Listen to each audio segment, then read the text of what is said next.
What are the three things? The first one is obtaining the knowledge of the paper. Knowledge simply means the details, the standards, the auditing standards, the 36 requirements of the ACCA code, and the rest of the syllabus for AAA.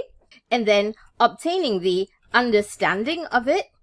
And understanding is slightly different from knowledge. Understanding is more to do with being able to apply that knowledge to the different scenarios. So, and there is another element in, and that is remembering the information.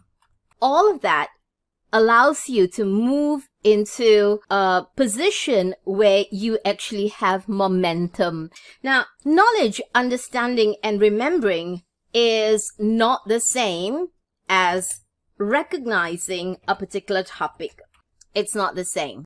In the AAA paper, we have got so many topics. We have got 34 requirements of the auditing standards plus the ISQC1. We've got 36 requirements of the ACCA code. And of course, you've got your 35 IFRSs that you bring forward from your earlier papers. And you've got the rest of the syllabus. So you sometimes can recognize it because you've seen it before. Where have you seen it? Maybe you've seen it in your AA paper. Maybe you've seen some of it in your FR paper, your financial reporting paper. And of course, when it comes to accounting standards, you have seen it in your SBR.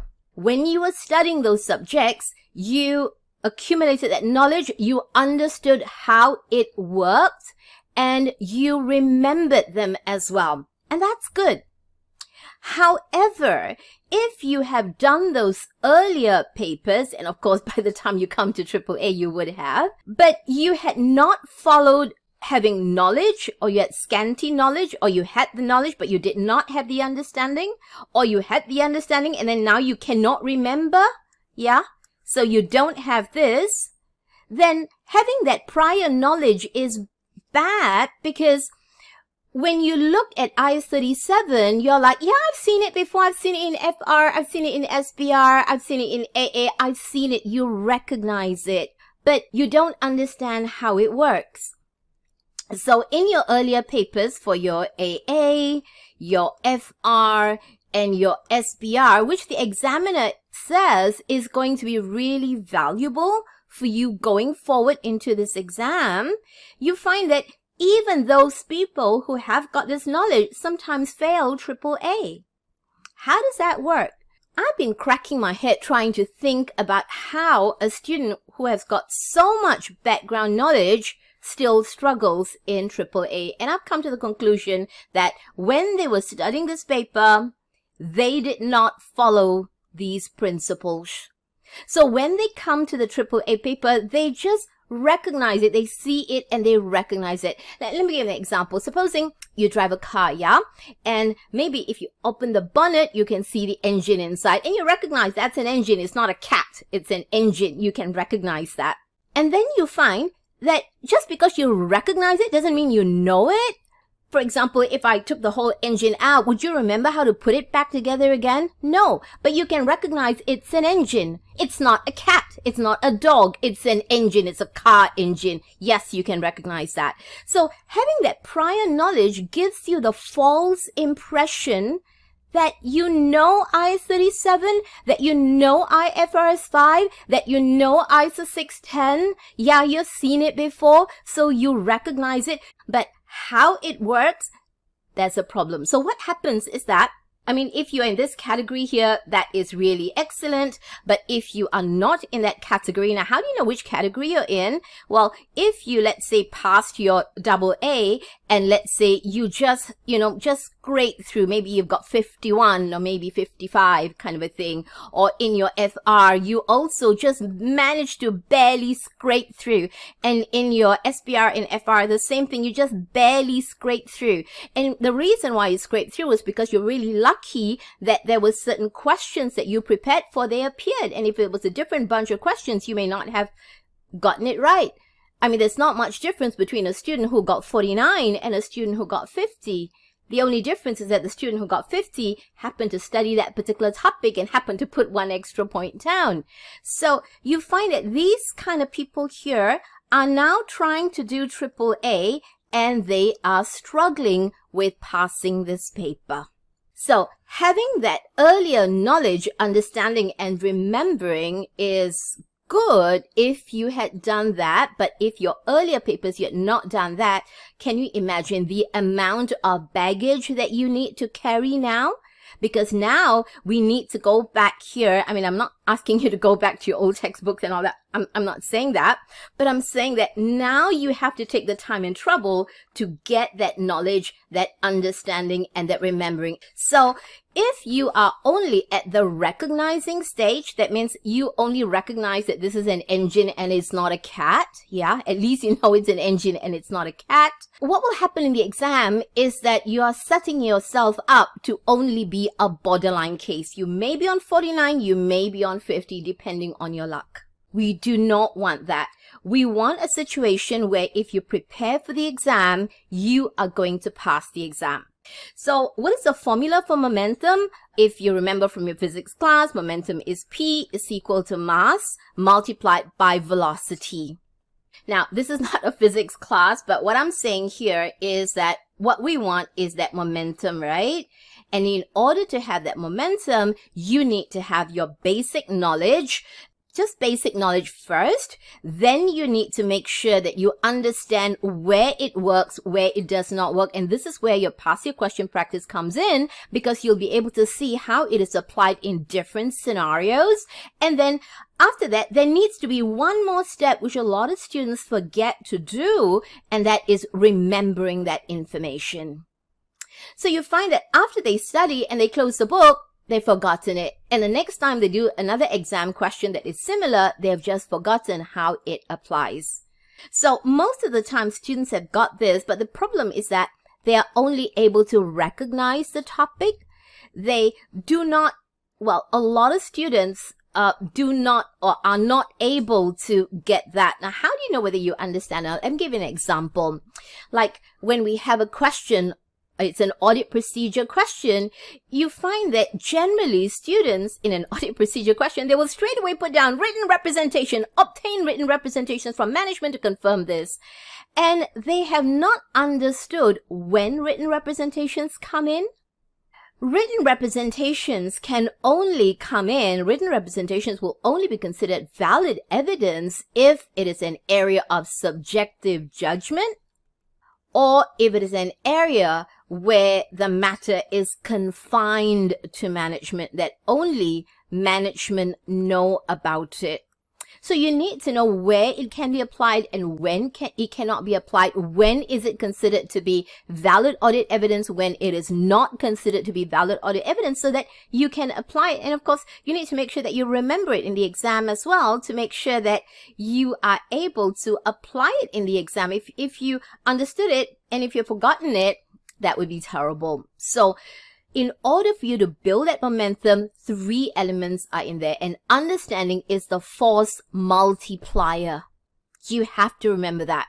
Without understanding, you cannot apply, and it is also that the more you understand, the more you remember as well. Building this momentum takes time, just like exercising takes time, and the point down here is last minute cramming will not allow you to build that momentum. So if you don't have momentum, what will happen is that you're a borderline case. You could be on 49, you could be on 50. Hopefully you're on the right side of the borderline, but there's no guarantee because there's no momentum to carry you into the 60s and 70s. In order to do that, you need to have knowledge, understanding, and remember that knowledge as well. Now, just to show you a little bit, this is the examiner's report, and I want you to have a look at some of these words inside here. It says, the one that I've colored in blue, the examination requires a sound understanding of the syllabus. And a lot of students, they confuse the word understanding with the word knowledge. Knowledge is not understanding. Understanding is understanding how it works and how it applies to a scenario. And the only way that you can get understanding is by adequate practice of past year questions. We've got so many different scenarios. And if you look at the second paragraph here, it says marks awarded at the AAA level. are for application of the knowledge. So when you talk about application of knowledge, if you look at the sound understanding, it's in blue. Application of the knowledge is also in blue. So it's not just knowledge alone. It says where candidates demonstrate an understanding of the knowledge. So application is to do with understanding. The only way you can know whether you can apply it or not is by doing lots of past year questions and having a variety of scenarios. Okay.